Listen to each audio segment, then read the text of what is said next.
Bienvenue sur Sportmac, bienvenue surtout au Salon des Mers 2021 où on poursuit notre chemin de pèlerin à la découverte de nouvelles disciplines, à la découverte aussi de nouvelles façons d'appréhender le sport au sein des collectivités territoriales. Et aujourd'hui, on va parler de la course d'orientation, non pas la chasse au trésor, la course d'orientation que vous avez tous pratiquée à un moment donné dans votre vie. Une pratique qui s'exerce aussi au haut niveau et une pratique qui devrait s'exercer à travers la très belle initiative d'Urbanotour dans les milieux urbains. J'ai autour de moi un tour de table très intéressant ma foi, avec notamment Simon Charroux, entraîneur du groupe France moins de 18 ans, membre aussi bien sûr de Géodésique à l'origine avec Sportmac, bien sûr de la constitution d'Urbanotour. Bonjour Simon, comment allez-vous? Bonjour, ça va très bien du coup, ravi d'être là au Salon des Mers, ça fait plaisir d'être là aujourd'hui. Écoutez, on est très heureux de vous avoir avec nous Simon. En face de vous, je suis désolé, je n'ai pas été vraiment très poli, mais normalement j'aurais dû vous donner la parole en première. C'est bien sûr Maël Beauvir, sportif de haut niveau en course d'orientation. Vous faites partie de l'équipe de France senior, 19e au championnat d'Europe 2021 de Chaos Spring, 32e au championnat du monde de sprint 2021, 6e au championnat du monde junior de relais, c'était en 2018. Et vous êtes prise par, vous êtes prise par la course d'orientation depuis très jeune. Bonjour Maël.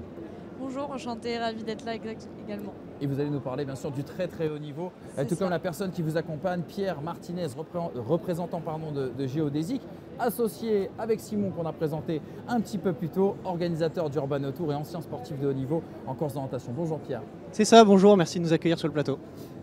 Et puis je vais vous présenter quand même mon cher Jacques, excusez-moi, on va se revoir d'ailleurs dans quelques heures.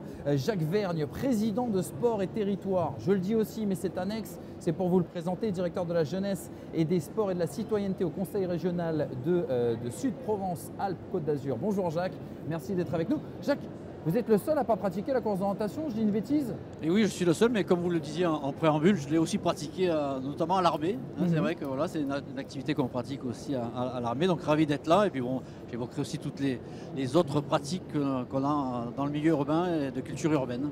Alors j'ai profité de votre expérience à tous les trois justement sur la course d'orientation, expérience on l'a dit de très haut niveau. Comment vous êtes arrivé à la course d'orientation et qu'est-ce qui vous a plu dans ce sport et pourquoi vous y êtes resté? Peut-être donner la parole à Maël en premier cette fois-ci. Alors moi j'ai commencé la course d'orientation il y a longtemps à travers ma famille et aujourd'hui je suis membre du coup de l'équipe de France. Je fais aussi partie du pôle France course d'orientation à Lyon, le pôle élite. À travers ça également, je pratique la course d'orientation du coup à peu près 2 à 3 fois par semaine la course d'orientation, mais je m'entraîne tous les jours, voire 2 fois par jour. Et c'est quoi justement l'entraînement à la course d'orientation Maël? Comment on s'entraîne à la course d'orientation? Très bonne question justement, c'est assez divers comme entraînement parce qu'on peut faire à la fois de l'athlétisme pour avoir un volume physique et un niveau physique intéressant. On fait également du vélo, du cyclisme sur route pour avoir un volume sans se blesser trop avec la course à pied et les impacts de la course à pied qu'on fait 2 fois par jour à peu près, et également de la musculation et plus spécifiquement du coup de la course d'orientation, donc carte en main en forêt ou en ville comme l'Urbanotour. D'accord. Je reste avec vous Maël très rapidement et après j'irai chercher Simon, on s'est promis. Quelles sont les capacités physiques que doit avoir justement une sportive, un sportif de haut niveau en course d'orientation, et mentalement, comment ça se passe aussi tout l'aspect orientation, tout l'aspect navigation? Comment on le travaille concrètement? Eh bien justement, mentalement, on travaille aussi avec le pôle, avec une préparatrice mentale qui nous aide justement à se focaliser et à se concentrer sur les aspects techniques tout en étant à un rythme élevé, à une vitesse élevée. Et donc il faut avoir des capacités physiques, oui, comme être puissante notamment en forêt et en ville, puisqu'on a tout type de terrain. On court à la fois sur un sol très souple, mais à la fois sur un terrain de route en urbain. Et on travaille aussi sur des côtes ou sur des descentes. Donc vraiment, c'est vraiment des terrains très très variés. Donc il faut avoir des qualités physiques assez complètes. Pour tout ce qui est l'aspect mental, comme je vous ai dit, préparation mentale et faire beaucoup d'entraînement sur carte pour acquérir derrière une routine qui va faire qu'on va automatiser cette technicité et pouvoir courir à haute vitesse tout en étant bon techniquement. Alors on est réunis autour de cette table pour parler justement alors qu'on voit quelques images justement pour ceux qui découvriraient la course d'orientation. Justement, je me retourne vers vous, Simon. Qu'est-ce que c'est un petit peu la spécificité de la course d'orientation en format urbain? Parce que c'est vrai qu'on l'a tous pratiqué dans un côté, dans des espaces verts, au sein de forêts, etc. Qu'est-ce que ça change le fait de pratiquer la course d'orientation dans les espaces urbains? Comme vous l'avez dit déjà, on est à la base de la course d'orientation, c'est plus connu pour la partie forêt, tout ça. Et depuis quelques années, ça se développe de plus en plus en milieu urbain, notamment pour faire découvrir notre sport. Comme on l'a dit, c'est un vrai sport avec une fédération française. On a à peu près 10 000 licenciés en France. En France, c'est encore un peu méconnu. Par exemple, dans les pays scandinaves, c'est 200 000 licenciés. C'est un sport un sport national, comme le ping-pong en Chine, par exemple. Oui, ça passe à la télé, c'est vraiment... Voilà. Donc nous, en France, ça commence à arriver de plus en plus, le milieu urbain. Et la spécificité, en fait, c'est que on va vite. Il faut savoir que les athlètes à haut niveau, ils courent à 18 km/h, voire un peu plus. Donc le but du jeu, c'est d'orienter à haute vitesse dans la ville, ou dans les parcs. Et en fait, c'est beaucoup de gauche-droite, mais par contre, c'est qu'à haute vitesse, il faut faire les choix rapidement, le choix d'itinéraire, pardon. Et c'est ça la spécificité vraiment de l'urbain. Et en fait, d'amener notre sport dans les villes, ça apporte de la visibilité. Donc c'est ça qui est important. Et justement, vous parliez de visibilité, vous parliez de pratique. Est-ce qu'on peut dire comment vous marqueriez l'évolution de la pratique de la course d'orientation? J'imagine qu'en niveau urbain, ça doit être quelque chose qui doit prendre, en tout cas au vu des enjeux et des aspirations aujourd'hui des gens qui habitent dans les villes. Oui, justement, ça arrive de plus en plus, et c'est ça qui est intéressant et qu'on cherche à développer avec l'Urban Autour pour amener ce côté aussi patrimoine, découverte de la ville, parce que du coup, il y a du monde autour de cette course, tout ça qui va être présent aussi, et c'est l'intérêt aussi et tout l'enjeu de l'Urban Autour. C'est effectivement notre sport, mais également grâce à ce sport, découvrir tout ce qu'il peut y avoir à découvrir dans une commune ou une région. Mais justement, je me retourne vers vous, Jacques, parce que vous avez cette double casquette. Vous êtes, on l'a dit, président de Sport et Territoire et en même temps cette casquette de directeur de la jeunesse, des sports et de la citoyenneté au sein de la région Provence-Alpes-Côte d'Azur, c'est bien ça. On imagine qu'un sport comme la course d'orientation, pour un territoire comme le vôtre, où il y a tellement de choses à voir, tellement de choses à découvrir, où il doit y avoir une mise en valeur justement de tout ce spectre, on imagine que c'est une aubaine absolument incroyable. Ah oui, tout à fait. C'est vrai que pratiquer ce sport sur notre région, il y a des atouts indéniables sur la montagne, le bord de mer, etc. Mais je crois que ce virage qui est en train d'être pris pour une pratique urbaine, ça intéresse aussi, je dirais, le monde des collectivités territoriales, parce qu'aujourd'hui, de plus en plus, les collectivités se portent vers ce qu'on appelle aujourd'hui un peu pompeux le design actif. L'actif, c'est comment on aménage notre milieu urbain pour des pratiques d'activité physique, alors qu'elles soient de très haut niveau, comme c'est le cas avec les athlètes que l'on a aujourd'hui, mais aussi pour tout un chacun de pouvoir pratiquer. Et c'est vrai que si demain on a un événement de haut niveau de course d'orientation, l'intérêt c'est de pouvoir ensuite le faire pratiquer parce qu'ils auront balisé le terrain, ils auront créé des itinéraires, le faire pratiquer par un public beaucoup plus large. Alors justement, on y vient au pourquoi vous êtes aujourd'hui autour de cette table et pourquoi on vous accueille et pourquoi on est très heureux surtout de vous accueillir. C'est que justement l'initiative d'Urban Autour, c'est de créer des événements urbains, de courses d'orientation. Et Pierre, je me retourne du coup vers vous parce que Jacques a été très prolixe sur le sujet. L'aspect public diversifié, ça c'est quelque chose qui m'a beaucoup intéressé en préparant cette émission. C'est-à-dire qu'on va avoir des gens comme Maël par exemple ou comme Simon qui font partie du haut gratin de la course d'orientation, du très très haut niveau, mais il y a aussi une notion de loisir, de plaisir aussi également à travers votre événement. Parlez-nous de ce que vous souhaitez mettre en place avec Urban Autour. Exactement, c'est ça, vous l'avez dit, l'idée c'est vraiment d'accueillir tous les types de publics sur cet événement-là, à la fois des scolaires, parce que pour nous c'est vraiment une porte d'entrée qui est super importante, les scolaires, parce que dès le plus jeune âge, pratiquer une activité comme ça qui fait l'appel à la fois au mental, à la stratégie, à se repérer dans l'espace, il y a une dimension d'autonomie aussi quand on lance quand on part, qu'on est jeune et qu'on doit se repérer seul, c'est une dimension d'autonomie qui est hyper intéressante, et puis qui fait également appel à une dimension physique. Donc ça c'est un aspect qui est vraiment très important au sein du projet Urbanotour, c'est de pouvoir apporter des événements, des animations de qualité pour des jeunes, pour les élèves de la commune qui sera hôte de l'événement. Et en parallèle de cet aspect scolaire, il y aura un événement qui sera plus typé, on va dire, compétition, avec l'accueil de, vous l'avez dit, de sportifs de haut niveau comme Maël, également l'accueil de licenciés, de pratiquants réguliers sur l'événement. Et puis il y aura un village de l'événement sur lequel il y aura des stands des partenaires, mais il y aura également des animations pour que le grand public, le tout un chacun qui a déjà pratiqué ou non la course d'orientation, puisse découvrir par l'intermédiaire de petits stands, de petites animations ludiques, ce qu'est la course d'orientation, comment la pratiquer, et qu'elle puisse potentiellement après s'intéresser un peu plus, repratiquer la course d'orientation sous différentes formes, pourquoi pas sur la commune, puisqu'on propose de mettre en place aussi des équipements qui sont à vocation touristique ensuite. Donc voilà, c'est les différents publics qu'on essaye de pouvoir valoriser et toucher sur cet événement Urbanotour. Et l'un des attraits très intéressants, c'est que vous cherchez à justement mettre en place des formats qui soient le plus spectaculaires, qui ont une sorte de dynamique, en tout cas que ce soit quelque chose de très attractif pour tout le monde, même pour ceux qui ne font pas du haut niveau. C'est ça exactement, les formats de course qui vont être proposés, que ce soit, notamment pour les élites, pour les coureurs, les athlètes de haut niveau nationaux et internationaux.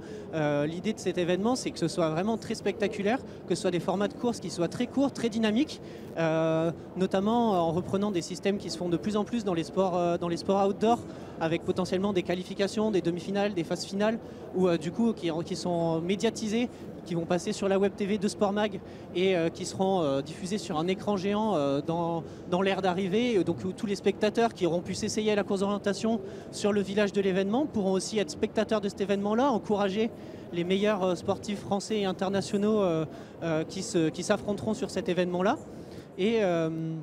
Et donc entre ces différentes courses, il y aura aussi du temps pour les collectivités, pour pouvoir exposer les politiques de la ville, potentiellement, des choses comme ça, sur les plateaux télé et autour de l'événement élite qui sera au centre de l'événement. Justement, Maël, quand on prépare un grand championnat, j'imagine que ça passe par des étapes, des événements comme celui que souhaite organiser Urbanotour. Qu'est-ce qui vous intéresse, vous, dans ce format-là, on l'a dit, assez spectaculaire, et qu'est-ce que ça peut vous apporter dans la préparation des grandes échéances qui vous attendent dans les semaines et mois à venir? Cet événement peut être vraiment intéressant, notamment l'année prochaine, parce qu'en fait l'année prochaine ce sera un championnat du monde spécifique sur les terrains urbains. Ouais. Et donc de pouvoir se confronter avec les meilleurs nationaux et les meilleurs internationaux, on n'a pas cette chance, cette opportunité-là régulièrement. Et donc pouvoir déjà se confronter là sur cet événement et en plus médiatiser, ce qui nous fait travailler aussi l'aspect mental, d'être suivi, d'avoir beaucoup de public également. C'est des choses qui sont très très ponctuelles dans l'année, et donc ça sera vraiment un événement incontournable pour pouvoir s'entraîner et être prêt pour les championnats du monde qui se déroulent en juin justement.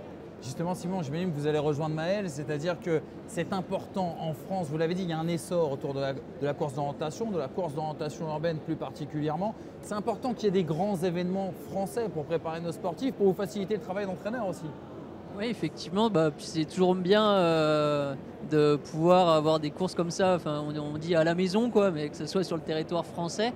Parce que justement les jeunes, vu qu'il y a beaucoup, il peut vite avoir beaucoup de public, tout ça, ça les prépare pour le futur, les compétitions internationaux, tout ça, quoi. Donc c'est ça qui est intéressant.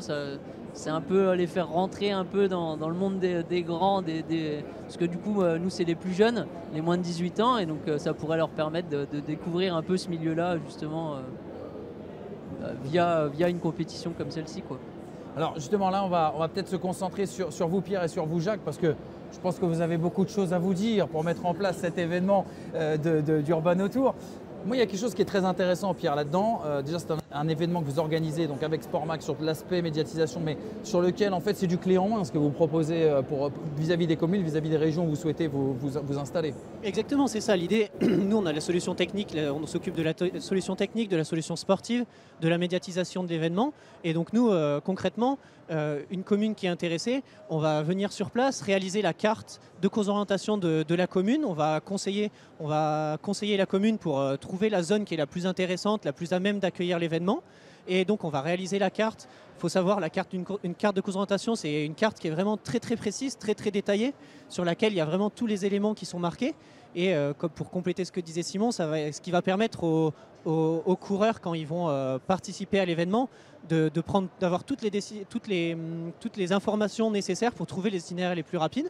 Et donc après, une fois qu'on a fait cette carte de cause d'orientation, on va réaliser des parcours qui sont adaptés pour les différents publics qu'on a abordés, que ce soit les scolaires, le grand public, les pratiquants réguliers et les athlètes élites. Et donc on va réaliser ces parcours-là.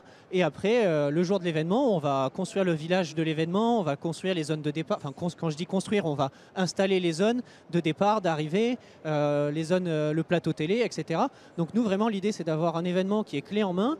Et même a posteriori de l'événement, il y a aussi une notion un peu d'héritage pour accueillir des parcours qui sont à vocation touristique ou scolaire, qui restent à demeure pendant plusieurs années et qui mettent en valeur, pour les parcours touristiques en tout cas, le patrimoine local.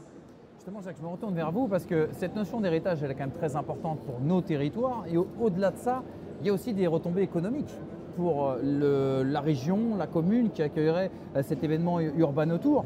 Quand je dis les retombées économiques, c'est que ça va forcément faire venir beaucoup de gens, drainer des flux de population. Il va falloir les héberger, il va falloir les nourrir, ces gens-là. Il y a aussi une question d'image, de notoriété, on en a parlé bien sûr tout à l'heure. C'est l'événement idoine en définitive pour la personne que vous êtes. Alors, c'est vrai que voilà, ce type d'événement, je pense, vont intéresser beaucoup de villes, hein, notamment de collectivités, mais je pense plutôt à des villes. Pourquoi? Alors, c'est vrai que ça a été dit, bon, au-delà de cette question de notoriété, au-delà de cette question de visibilité qui est importante, certes, mais c'est vrai que ce qui était dit tout à l'heure, c'est la question d'héritage. Et Simon disait, donc il y a ce travail qui est fait de réalisation de cartes. Hein. Et ça, c'est un vrai travail. On ne se rend pas compte, mais c'est le fait ensuite de pouvoir disposer d'une carte qui est faite dans le détail dans laquelle ils le font, c'est un vrai outil qui va ensuite pouvoir être utilisé, comme on le disait, auprès des scolaires, auprès des touristes qui vont vouloir peut-être découvrir la ville sous une forme un peu ludique. Donc au-delà de l'événement, voilà, ce qui est intéressant, c'est vraiment qu'il y a une trace qui est laissée, il y a un héritage qui est laissé. Ça veut dire qu'une fois que vous passez en fait dans une commune, dans une région, en tout cas dans un lieu en France, vous retirez les installations, mais derrière, il y a tout un parcours qui est encore exploitable pour Monsieur Tout-le-Monde. C'est ça, nous on réalise la carte et en parallèle de ça, après on peut mettre en place des parcours qui sont réutilisables on récupère à l'Office du tourisme la carte avec les informations patrimoniales et par exemple à chaque balise, il y a des informations sur le lieu dans lequel on se trouve, sur les spécificités locales et ça permet de mettre en valeur les spécificités de la commune dans laquelle on se trouve en fait, c'est ça. Un autre levier qui est quand même assez intéressant et je pense que tous les trois, je parle aux puristes de course d'orientation qui nous accueillent. Excusez-moi, Jacques, je ne vous mets pas à l'écart, vous êtes dans mon équipe, hein, ne vous inquiétez pas. On est deux, exactement. Il y a quand même une notion, et en plus qui est très à la mode, parce qu'il faut faire du green aujourd'hui politiquement, et même dans les faits, on va dire, par rapport aux enjeux internationaux qui nous attendent dans les années à venir. J'imagine que lorsque l'on fait de la course d'orientation, il y a quand même une notion d'éco-responsabilité qui doit être prégnante, qui doit être au quotidien, dans vos quotidiens à tous les trois. Bien sûr, je peux prendre la parole, mais Maëlle me complétera sûrement très bien. Elle fait des études et elle travaille dans ce domaine-là, donc elle pourra me compléter. C'est pas innocent. Non, c'est ça. Mais c'est sûr qu'en course d'orientation, depuis notre plus jeune âge, on fait du sport dans la nature. Et c'est quand même une dimension qui est hyper importante en course d'orientation, de respecter notre environnement.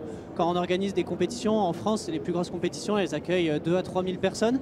Sur ces compétitions-là, une fois que la compétition est passée, quand on revient sur l'espace où il y a eu la course, il n'y a pas de déchets, quoi.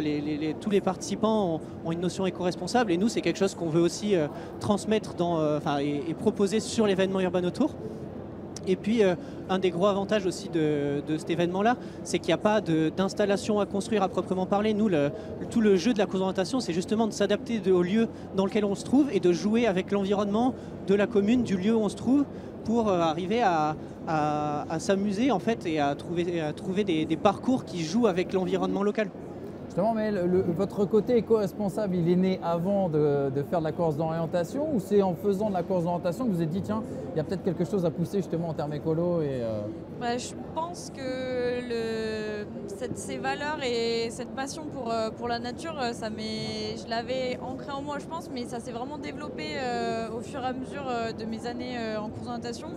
Et aujourd'hui, je me retrouve même à faire des études d'aménagement du territoire et de développement durable parce que c'est quelque chose vraiment qui me tient à cœur et qui m'a porté en fait toute mon enfance, toute ma ligne de vie de mon enfance, c'était tout ce qui était biodiversité, nature et course d'orientation. Et donc allier les deux, c'est vraiment quelque chose qui est important pour moi et qui reste une passion aujourd'hui. Alors, on rappelle que Urbanotour, c'est aujourd'hui une très belle idée, tout est en place, le dossier est prêt, tout est couché sur papier. Il vous manque quoi aujourd'hui? Juste l'accord d'une collectivité, c'est ça, pour accueillir l'événement? C'est ça, nous on est tout prêt, on a construit notre cahier des charges, on sait, en tout cas on a une idée assez précise de ce qu'on a envie de faire. Nous dans tous les cas ça nous intéresse d'échanger avec... ce qu'on cherche pour répondre à la question, c'est des communes qui sont intéressées et motivées pour accueillir un événement comme ça. Et après, nous, dans tous les cas, ce qui est hyper intéressant avec la course d'orientation, c'est qu'on peut s'adapter vachement au lieu, aux envies de la collectivité, pour pouvoir adapter notre événement en fait, aux attentes de l'endroit où va prendre place l'événement. Alors, est-ce que vous pouvez nous donner, parce qu'il y a peut-être des élus qui nous regardent aujourd'hui, je vous rappelle que Jacques n'est pas très loin, ça peut être aussi intéressant là-dessus. Est-ce que vous avez déjà chiffré un petit peu la capacité d'accueil, les retombées aussi également pour les éventuelles communes, collectivités locales qui pourraient vous accueillir? Est-ce que vous pourriez leur distiller comme ça un petit biscuit qui pourrait peut-être finir de les convaincre? C'est ça, proprement parler, c'est un événement qui, en tout cas pour la première édition, les premières éditions qui vont se dérouler en 2022, c'est un événement qui devrait amener au minimum environ, on a estimé, à 1000 personnes. C'est une compétition qui est attractive à la fois sur le plan sportif, où il y a des élites, il y a de la médiatisation, il va y avoir une bonne ambiance sur le village, on va accueillir des spectateurs. Des personnes qui vont pratiquer la course d'orientation peut-être pour la première fois. Donc voilà, c'est un ordre d'idée, en tout cas des pratiquants de course d'orientation à proprement parler, ce sera environ 1000 personnes, plus tous les participants scolaires et grand public qui seront sur place et qui vont pratiquer également. C'est à peu près ça l'ordre d'idée. Simon, est-ce qu'on peut dire par rapport à l'entraîneur que vous êtes, que quelque part, ce type d'événement, c'est aussi intéressant pour le développement de la course d'orientation parce que quelque part, ça va peut-être permettre à certains de découvrir la discipline et que quelque part, on dit souvent plus on est de fous, plus on rit, mais entre guillemets pour vous, l'échantillon aussi également au moment de faire une sélection, il peut être beaucoup plus intéressant, avec plus d'émulation, ça peut être bénéfique aussi pour cette équipe de France de course d'orientation. Ouais, tout à fait, ça peut faire découvrir une passion, des nouveaux licenciés. Voilà, comme on l'a dit, on reste une petite fédération avec 10 000 licenciés. On est toujours preneur d'avoir de nouveaux licenciés, toujours avec des objectifs un peu plus hauts, donc avec grand plaisir. Effectivement, ça peut permettre ce genre de choses et si les personnes ont envie de découvrir le haut niveau dans ce sport, avec grand plaisir, on les accueillera sur nos sélections. Pierre, justement, comment ça se caractérise, on va dire, l'organisation type d'une étape Urbanotour? Pour que les gens qui nous écoutent, qui voudraient participer en tout cas à cet événement, comment ça se matérialise une étape d'Urbanotour?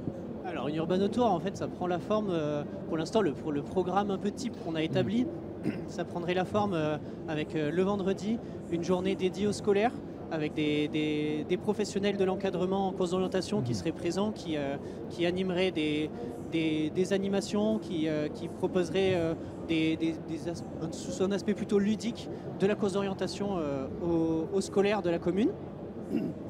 Et puis en parallèle, après le week-end, le samedi-dimanche, donc c'est un événement qui durerait environ 3 jours. Encore une fois, à adapter, nous on est ouvert et on peut s'adapter un peu aux attentes de la commune, mais en tout cas l'événement type il serait sous ce format-là. Et le samedi-dimanche, donc un village de l'événement où le grand public peut s'initier à la pratique de la course d'orientation, et en parallèle des courses pour le grand public, et pour les pratiquants réguliers. qui pourront pratiquer sur des courses qui sont attractives pour eux, parce que c'est des formats de course comme le disait Timon tout à l'heure, c'est des formats de course, des formats urbains qui sont assez peu proposés qui sont en tout cas un peu moins proposés en France que les formats en forêt, les formats plus classiques en terrain naturel, et ça gagne vachement en notoriété comme on le disait, donc c'est des formats qui seront attractifs pour les pratiquants. Et donc le dernier public qui sera touché et qui sera un peu au centre de l'événement, que ce soit le samedi et le dimanche, avec des formats de course différents et dynamiques et médiatisables et télégéniques pour les athlètes de haut niveau, les athlètes élites qui prendront part le samedi et le dimanche à des compétitions médiatisées sur le week-end de compétition. Jacques, on va revenir on va peut-être empiéter d'ailleurs sur la prochaine émission qu'on va faire ensemble, mais pourquoi c'est important d'associer la notion de sport et la notion de territoire? Parce que c'est vrai qu'en France, on n'a pas forcément l'automatisme, on va dire, de lier ces deux notions, et c'est exactement ce que vous proposez aujourd'hui à travers cet événement Urbano Tour. Oui, c'est exactement ça, et c'est vrai que les plus belles initiatives, souvent, elles viennent des territoires.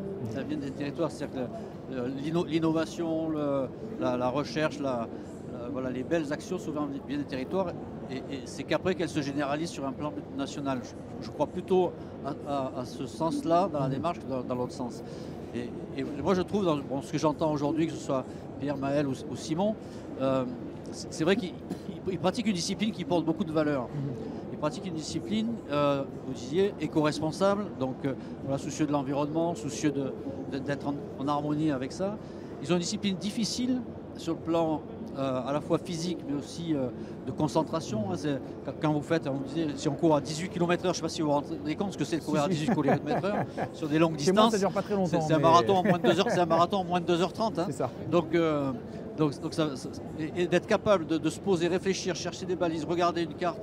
Je compare finalement ça un peu au biathlon. Vous avez un effort intense et tout d'un coup il faut s'arrêter, se concentrer.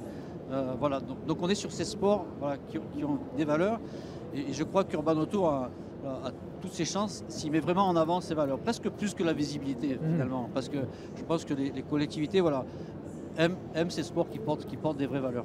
C'est dur d'imposer comme ça une discipline, j'allais dire nouvelle. Elle n'est pas nouvelle, mais elle est moins connue, moins populaire auprès des jeunes, qui est le foot, le rugby, le tennis, on pourra en citer plein. Est-ce que pour avoir, ça peut être intéressant d'avoir les deux versants, est-ce que c'est difficile de convaincre ses collègues qu'il faut aller sur une discipline comme le sport d'orientation? Et je vous poserai tout à l'heure la question à Pierre, Maël et Simon. Est-ce que c'est difficile d'autant plus de convaincre les collectivités locales? On va commencer avec vous, Jacques, peut-être sur cette question. Est-ce que si vous, admettions, vous étiez convaincu par cet événement, et je sais que c'est le cas, est-ce que justement ce serait difficile de convaincre au niveau collectivité locale parce que la course d'orientation est moins connue que d'autres disciplines en France?